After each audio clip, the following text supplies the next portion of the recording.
Welcome back to episode 7 of our podcast on business writing and email etiquette. I'm Yogesh, and today we're going deep into the heart of an email, the body.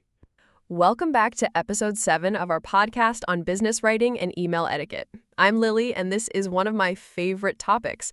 Writing emails that are clear, actionable, and polite is both an art and a science. You can influence how people respond just by how you write. Totally. In fact, a well-written email can prevent misunderstandings, build trust, and save everyone time. Poorly written ones? They drain energy, create confusion, and sometimes even damage relationships.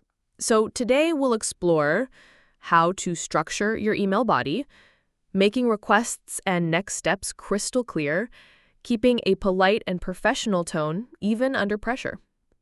Let's begin with structure.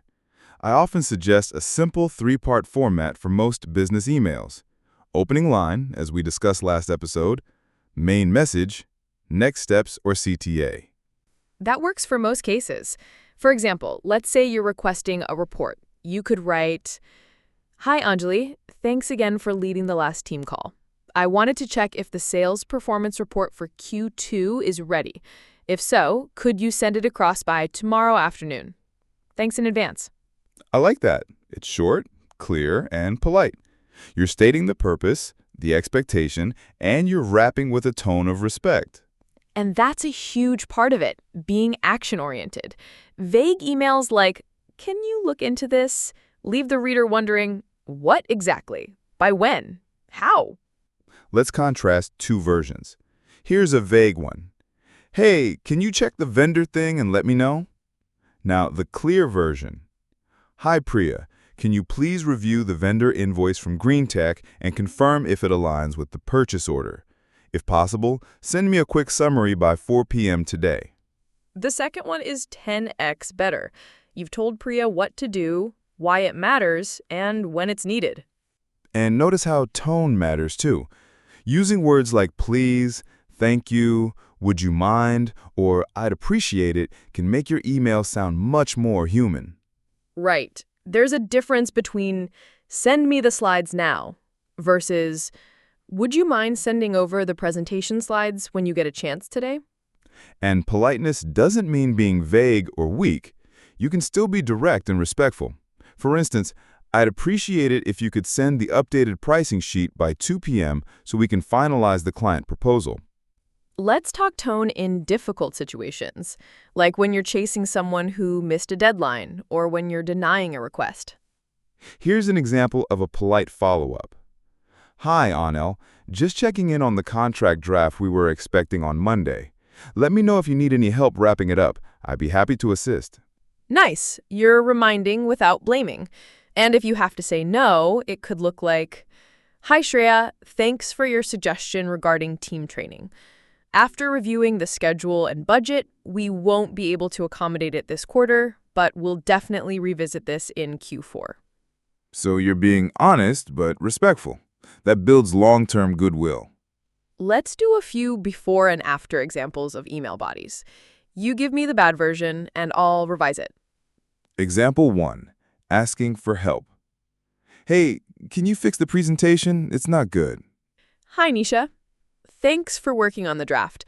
I had a couple of suggestions to make it client-ready. Could you please update slide 3 with the new Q3 data and also trim slide 6 to 2 bullet points? Let me know if you'd like to discuss." Example 2. Following up. "Did you do the thing?" Hi, Vivek. Hope you're doing well.